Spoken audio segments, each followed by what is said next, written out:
Why isn't it worth bothering mosquitoes? What bird makes one of the biggest nests in the world? What are termites unique for? Watch this episode. Today, I'll tell you how different animal nests are structured.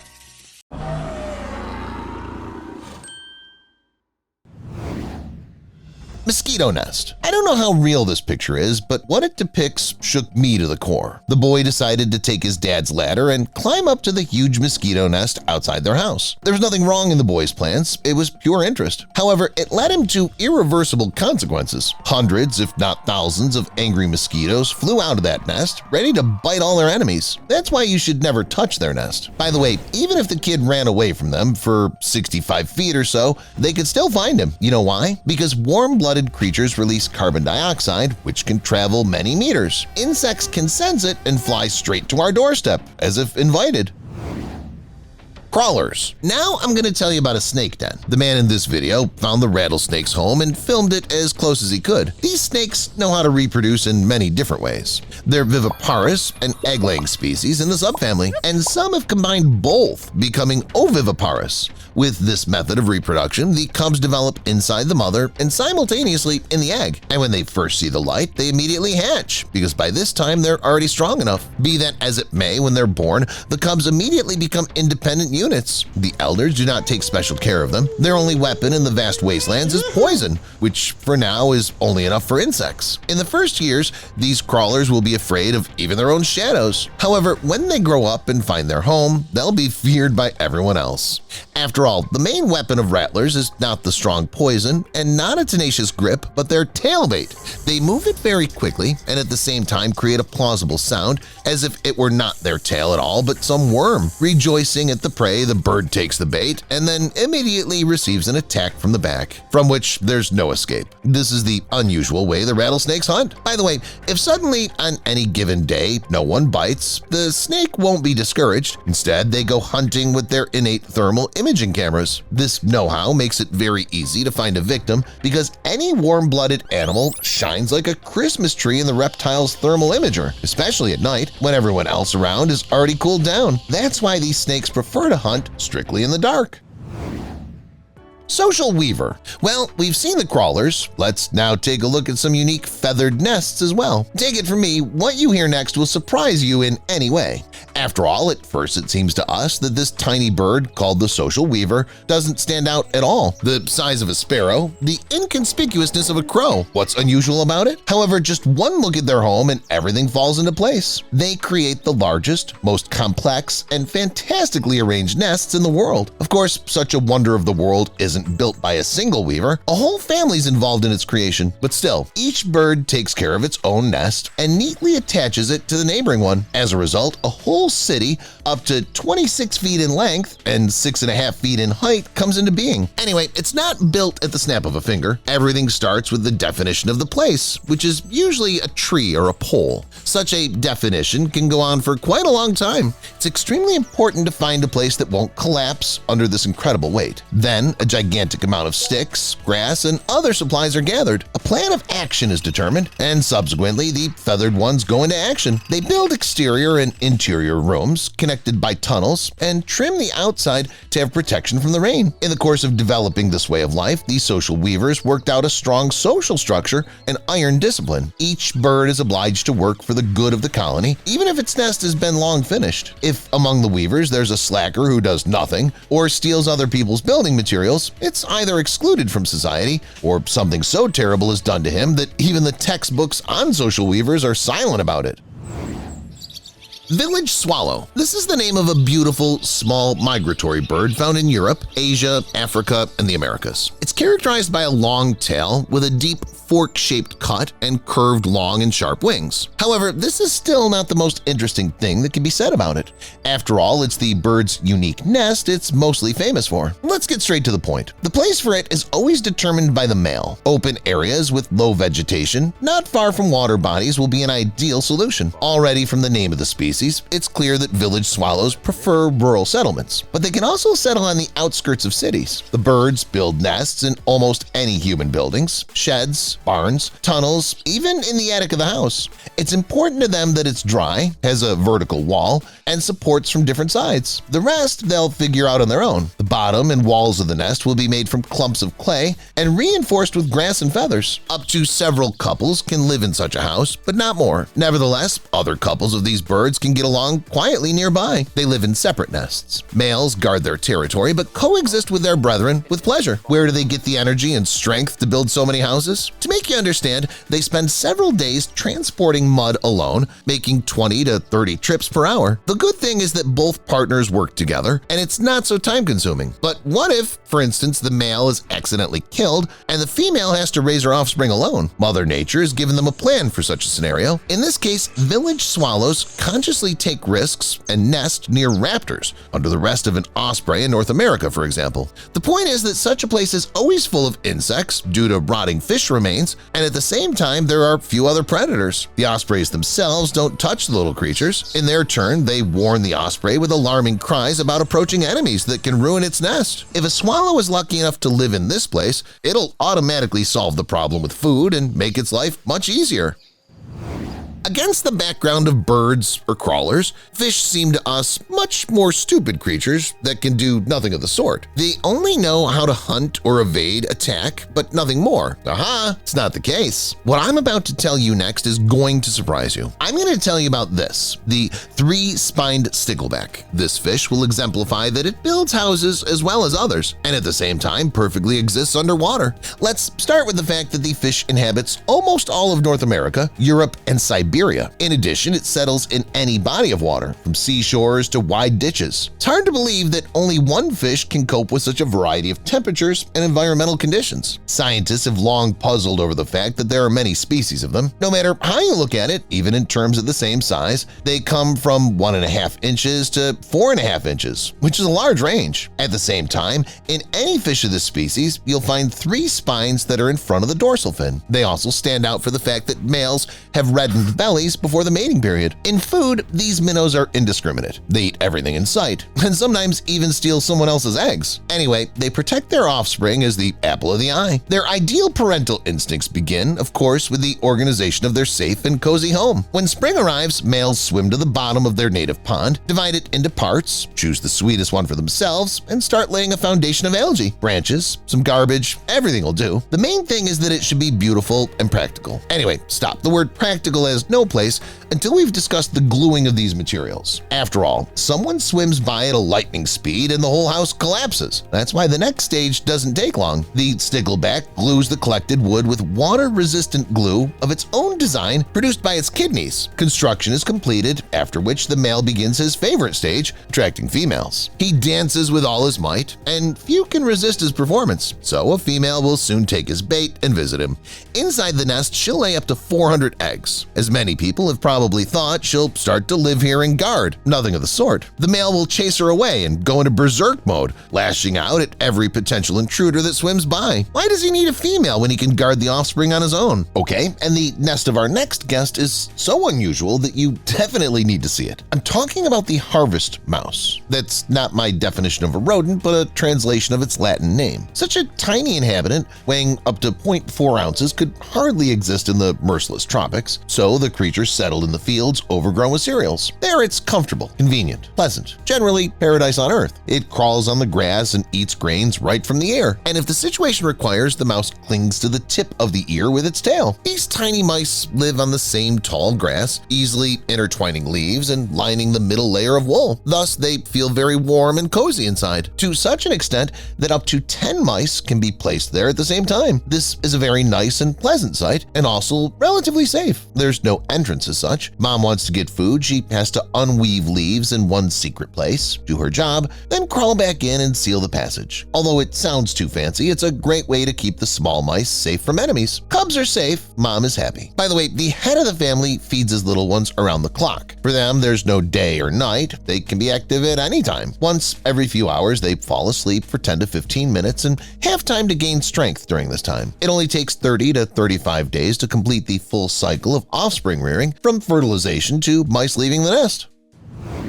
Houses made of algae, dwellings without entrance and exit, huge clusters by the standards of crawlers. All this is good, of course, but by any measure it fades against the background of what you'll see next. This house will amaze you 100% because few people imagine that termites, or indeed any of the fauna, were capable of such a thing. These insects are incredibly socialized and very disciplined. Their colony consists of millions of individuals, which are not separate organisms as you might think, but a single mechanism that does something incredible. These laborers manage to mix the soil and rid the forest of dead leaves, making the land fertile. By their very existence, termites create a new world, becoming a delicacy for predators from large to small. You bet there's enough of these insects for everyone. There's so many of them that the weight of all termites is equal to the weight of all vertebrates on the earth. But there's a downside. It'd be great if so many termites utilized old, unusable trees, rotten stumps, and so on. However, they also have a claim on the freshest things. With over 200 different types of bacteria in their stomachs, termites have no trouble devouring everything in sight. But that's not the most surprising part of the story.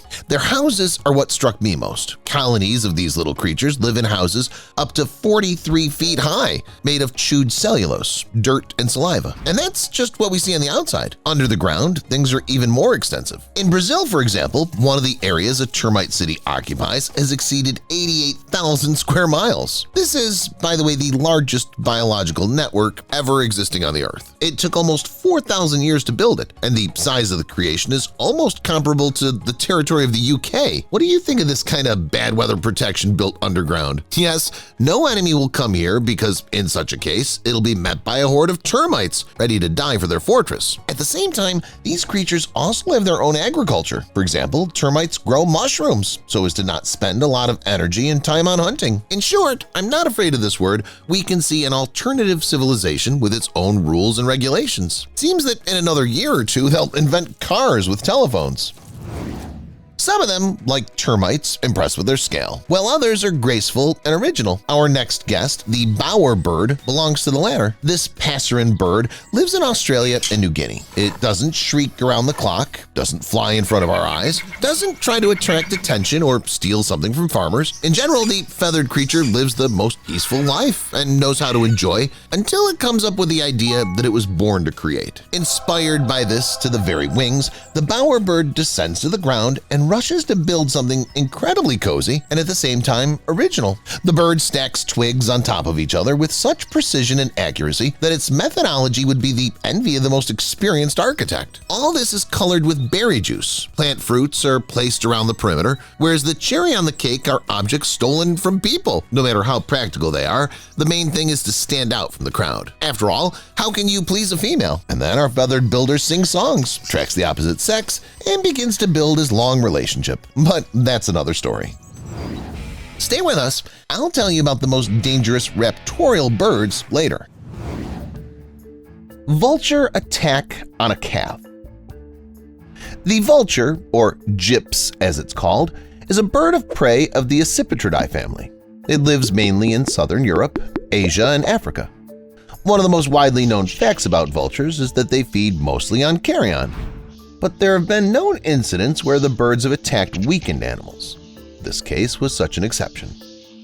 In 2016, large birds were seen attacking domestic animals in the Republic of Buryatia, Russia. They may have been vultures, which are considered a rare species.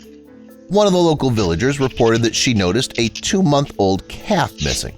It was usually grazing in an area not far from the house. Sometime later, the owners found the remains of the animal.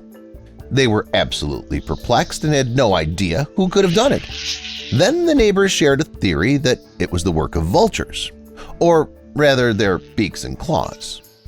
Vultures are known to see and sense prey very well from several tens of kilometers away. These birds of prey are lazy and don't like to flap their wings for a long period of time. They like to hover at an altitude, taking advantage of vertical air currents. In flight, a vulture can reach speeds of almost 40 miles per hour. But when diving down, the speed almost doubles, up to 74.5 miles per hour. This, experts say, makes it difficult for weak, exhausted prey like a small calf to fight a large, nimble bird. The eagle fisher. Eagles are real masters of the skies. They're able to fly where most birds don't get, and their phenomenal eyesight allows them to see potential prey even from great heights. This footage captured an eagle attack. The bird hunted for a long time near the ice edge, but without success. After a while, the eagle jumps into the water and seems to be clinging to something very heavy, as it can no longer take off. Later, it becomes clear that the big prey was a mirror carp of an impressive size. Even a professional fisherman is sometimes not as lucky as this powerful bird. Eagle versus mountain goats. Eagles are huge birds. On average, their body length is about 27.5 to 31.5 inches, and their wingspan can reach almost 8 feet. But still, it's hard to believe that they can attack such animals as mountain goats, as the latter grow up to 5 feet in length and weigh up to 220 pounds. Apparently, this eagle decided to break all stereotypes. In this video, it clung quite tightly to a large mountain goat, which only had to run down the slope, hoping that the bird of prey would fall behind. In the end, the eagle left the poor animal alone. It must have realized that it had overestimated its power. If the goat's small, as in this case, the eagle can carry it away with its powerful claws. The following video footage proves it. And here, an unusual strategy of attacking large animals with minimal effort is demonstrated. The eagle grabs a goat and then throws it off a cliff to the ground.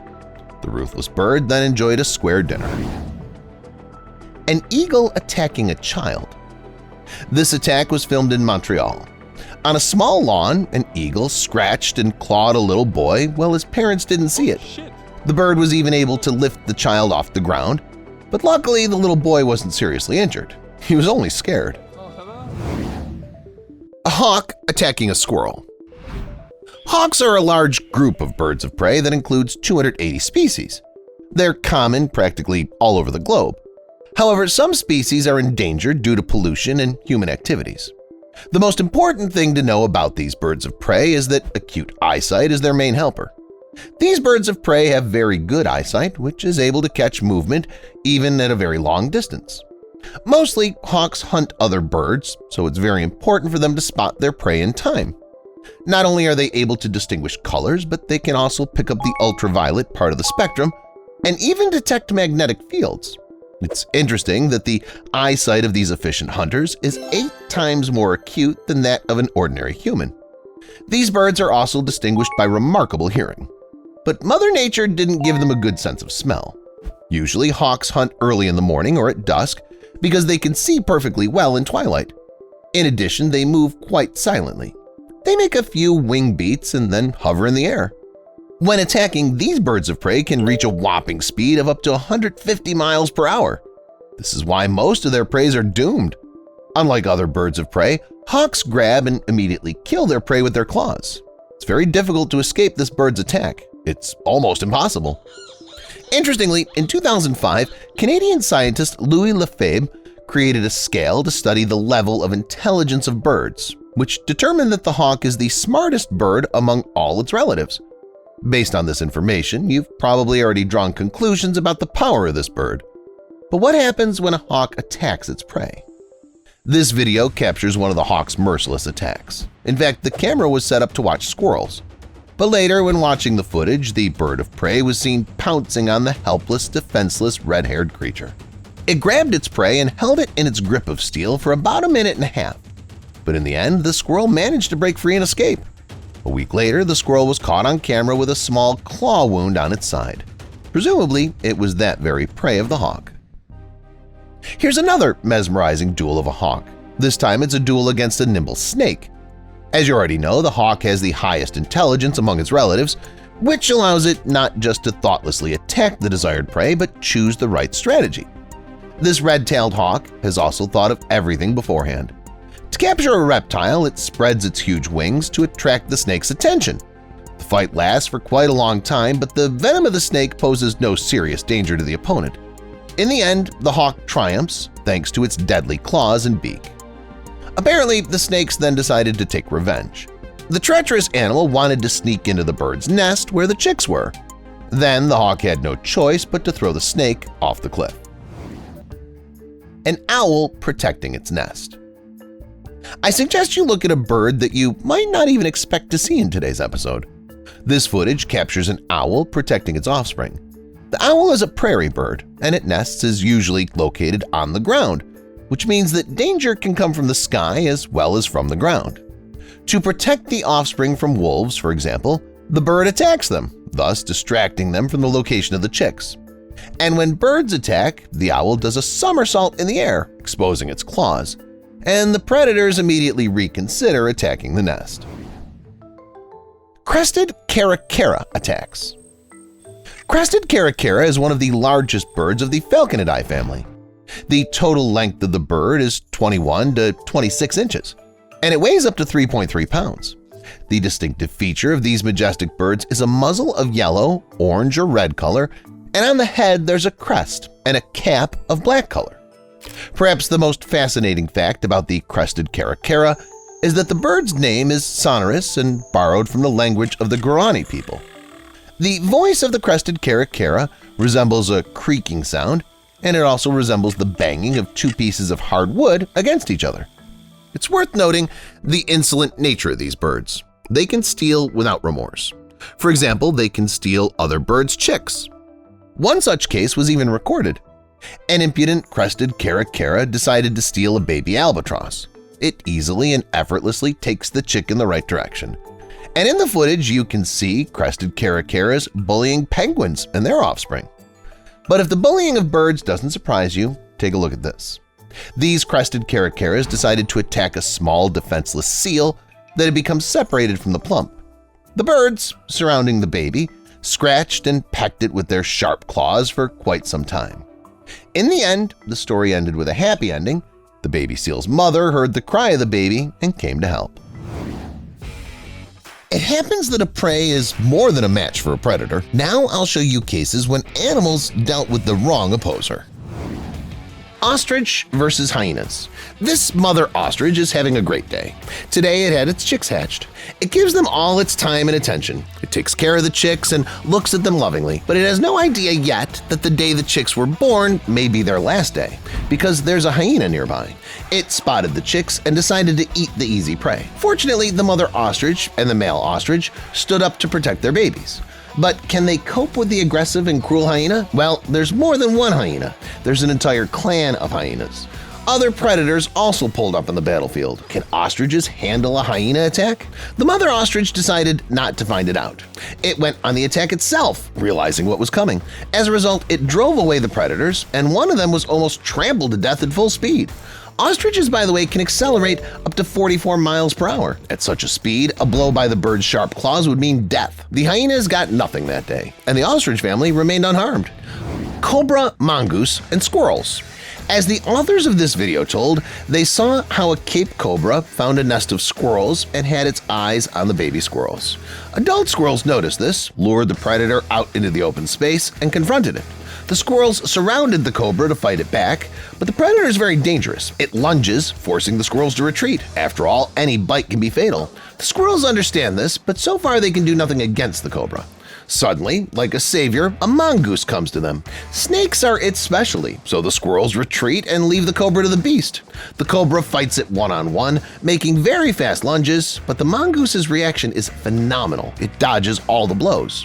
At the same time, the beast tries to bite the cobra, but the reptile doesn't let it get close. In the end, there was no deaths or injuries. The exhausted cobra realized that it shouldn't have messed with squirrels and mongoose at all, and soon crawled away. Leopard and porcupine. This footage was taken in South Africa.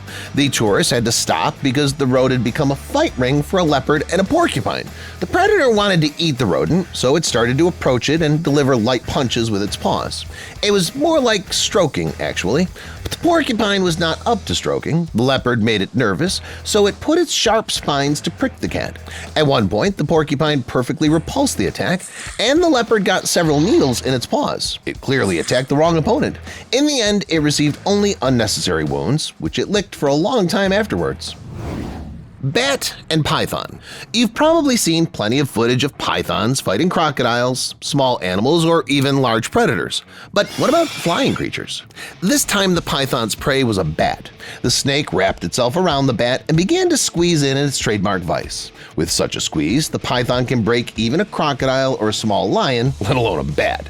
It was clearly doomed. That's what everyone who saw this battle live thought, but the bat has ruined all the bets. It managed to get out of the monstrous grip. Even though it's obvious that the bat was injured and couldn't even fly up, it still won. The python, on the other hand, had to accept defeat and crawl away. Iguana and a dog. Finally, I suggest we take a look at a video that shows that boldness and overconfidence are not always a good thing. The dog was pouncing on the iguana, feeling superior in size. It seemed like it could rip the lizard apart in no time. But as soon as the iguana rushed forward, the dog cowardly ran away, making funny noises in the process. Don't worry, it's alright.